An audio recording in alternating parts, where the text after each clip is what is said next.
thinking about the significance of marriage as a living picture of love between Christ and His church. Have you ever just sat and thought about that?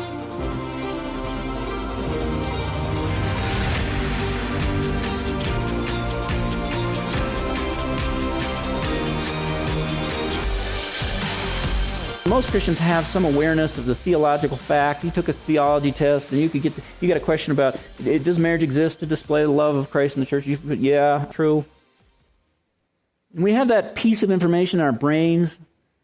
But does that knowledge, is it the kind of knowledge that has found its way into the grid of your daily thinking so that it actually has an effect on attitudes and desires and impulses and actions and perspectives? Or is it just a fact sitting on a shelf somewhere in your brain?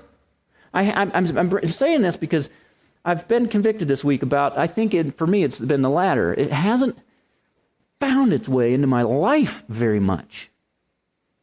So it's affecting my actions. I think we would do well sometimes just take a week, like I did this week, and just think through the implications that my marriage is supposed to be this illustration.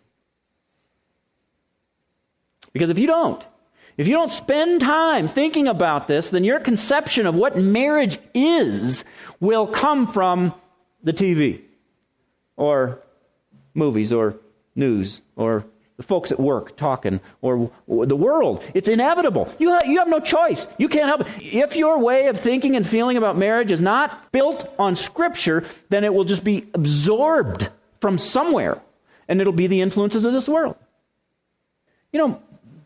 Marriage is a skit.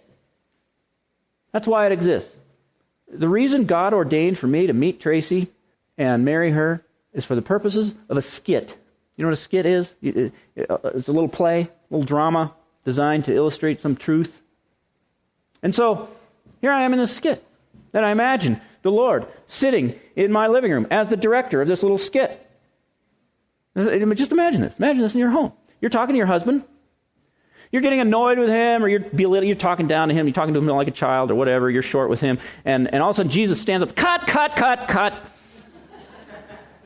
All right, let's go over this again. You're playing the role of the church. Your husband is me. Now let's try this again. Christ and the church, take 2, action. And then how much more time would pass, guys, before Jesus would jump up again? Cut. Try to remember. You're playing the part of me. She's the church. You're playing me. Now let's try this again. Take 3.